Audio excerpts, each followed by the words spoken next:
Hola y bienvenidos. Hoy vamos a meternos de lleno en un campo que es de verdad fascinante, la psiconeuroinmunología. Sí, ya sé, el nombre se las trae, es un poco trabalenguas, pero la idea central es revolucionaria. Nos dice que nuestra mente, lo que sentimos y nuestras defensas, nuestro sistema inmunitario, no van por libre, están todo el rato hablando entre sí, en una conversación constante que al final define nuestra salud.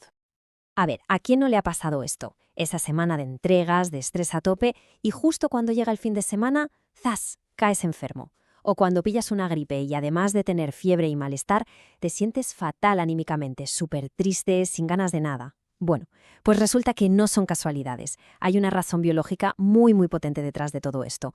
Una especie de diálogo constante que ocurre dentro de nosotros. Y para entender esa razón, la clave está en cambiar el chip. Hay que dejar de pensar en el cuerpo como si fuera un coche, con piezas separadas. No, hay que empezar a verlo como lo que de verdad es, un sistema único, un todo súper integrado. Un lugar donde la mente, las hormonas y nuestras defensas son básicamente un solo equipo. Vale, vamos a ver de dónde venimos. La historia que nos contaban hasta hace no mucho, la que dominó la medicina durante décadas, era bastante simple. Veían al sistema inmunitario como, bueno, como un ejército que iba por su cuenta. Un comando autónomo que luchaba sus propias batallas contra virus y bacterias, pero sin recibir órdenes de ningún cuartel general, y menos del cerebro. Se pensaba que se regulaba solo. Pero claro, la ciencia moderna ha llegado y, literalmente, ha puesto esa idea patas arriba. Ha sido toda una revolución. Hoy sabemos que eso, pues que no es así. El sistema nervioso, el sistema endocrino, el de las hormonas, y el sistema inmunitario no son islas. Al contrario, están conectados formando un único y gran supersistema. Y lo más importante de todo, la comunicación entre ellos va en las dos direcciones. Claro, este cambio de visión fue tan grande que hizo falta crear una nueva disciplina científica desde cero. Un campo de estudio diseñado solo para una cosa, para descifrar esa increíble red de comunicación que tenemos por dentro. Esto, como es lógico, no pasó de un día para otro. Si nos vamos a los años 50, la idea que dominaba era esa, la de la autonomía total. Pero luego, en los 70, los investigadores empezaron a darse cuenta de algo que no cuadraba. Veían que la gente con mucho estrés, pues parecía que se ponía mala más a menudo. Y claro, eso no encajaba para nada con el modelo del ejército autónomo. La pieza clave llegó en 1980. Fue cuando un psicólogo, Robert Adler, le dio por fin un nombre a todo esto: autoinmunidad relación. Y aquí la tenemos, la definición del libro, la psiconeuroinmunología, o PNI para abreviar. ¿Y qué estudia? Pues precisamente eso, las interacciones de ida y vuelta.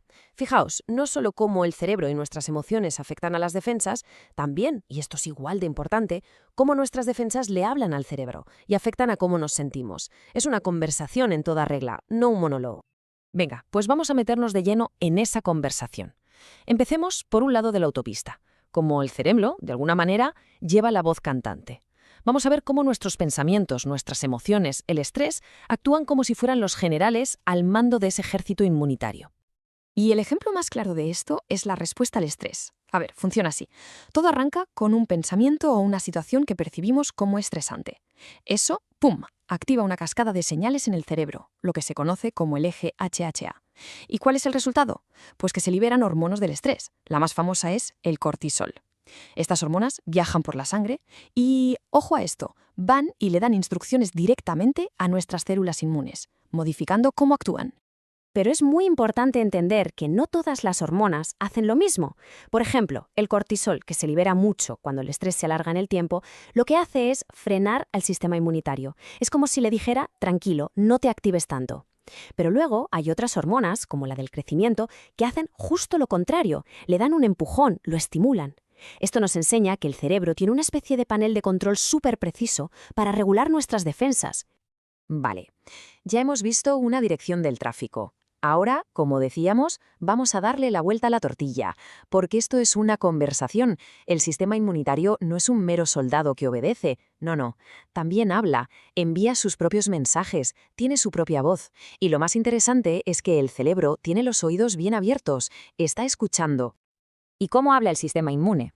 Pues su lenguaje son las citocinas. Para que nos hagamos una idea, son como los mensajes químicos del cuerpo. Cuando nuestras defensas entran en acción, por ejemplo, contra un virus, liberan estas moléculas. Y estas viajan por la sangre y le llevan el mensaje, la información de lo que está pasando, directamente al cerebro. ¿Y entonces qué pasa cuando el cerebro recibe esos mensajes? Pues que reacciona. Y su reacción es algo que conocemos muy bien, es lo que la ciencia llama la conducta de enfermedad. Todo eso que sentimos cuando estamos malos, el agotamiento, la apatía, que no apetece comer, pues resulta que no es culpa del virus directamente. Es una estrategia, una respuesta organizada y dirigida por el cerebro después de haber leído los mensajes de las citocinas. Y aquí está el punto clave, que esta cita lo clava. Sentirse así de mal cuando estamos enfermos no es un error del sistema, es todo lo contrario. Es una estrategia de supervivencia súper inteligente. Al hacernos sentir así, sin ganas de nada, el cerebro nos está forzando a parar, a conservar toda la energía posible para que el cuerpo la pueda usar en lo que de verdad importa en ese momento, luchar contra la infección. Es una reorganización de nuestras prioridades para sobrevivir. Entender esta conexión de ida y vuelta tiene unas implicaciones enormes. Esto ya no va solo de por qué nos sentimos mal con la gripe, esto va mucho más allá. Afecta a nuestra salud en general y, de una forma muy, muy directa, a la salud mental. Y es que la evidencia clínica es cada vez más clara. Fijaos en la tabla. En la depresión mayor, por ejemplo, se ve que hay más inflamación en el cuerpo. En la esquizofrenia, el sistema inmune parece estar como hiperactivado. ¿Qué nos dice todo esto? Pues algo fundamental. Que los trastornos mentales no están solo en la cabeza, tienen una huella, una firma biológica real en todo nuestro organismo. Y con esto volvemos al estrés del principio. ¿Qué pasa si el estrés no es algo de un día, sino que se alarga semanas o meses? Pues que ese freno al sistema inmunitario se vuelve crónico, nos deja en un estado de guardia baja. Y claro, eso nos hace mucho más vulnerables. Por eso no es ninguna casualidad que después de una época de mucho estrés pillemos el primer resfriado que pasa. Nuestras defensas han estado recibiendo la orden constante de no actuar. Y si todavía queda alguna duda de esta conexión, fijaos en este dato. Es brutal. Hay una citocina, el interferón alfa, que se usa como medicamento. Pues bien, atención, más del 45% de las personas que reciben este tratamiento acaban desarrollando síntomas de una depresión mayor. Esto es una prueba potentísima. Nos está diciendo que una simple señal del sistema inmunitario es capaz, por sí sola, de provocar un cambio radical en el estado de ánimo. Entonces, la gran conclusión de todo esto es bastante clara, ¿verdad? Tenemos que olvidarnos ya de esa idea de que la salud mental va por un lado y la salud física por otro. Son en realidad dos caras de la misma moneda. Ambas están gestionadas por ese gran supersistema del que hemos estado hablando. Y por lo tanto, lo que le pasa a uno le afecta al otro, siempre. Y todo esto nos deja con una pregunta final que es fascinante y llena de esperanza. A ver, pensemos. Si ya sabemos que el cerebro y el sistema inmune hablan el mismo idioma químico, ¿qué puertas se nos abren? ¿Podríamos, por ejemplo, usar un antiinflamatorio para tratar una depresión o usar terapias psicológicas para entrenar al sistema inmunitario y que sea más fuerte?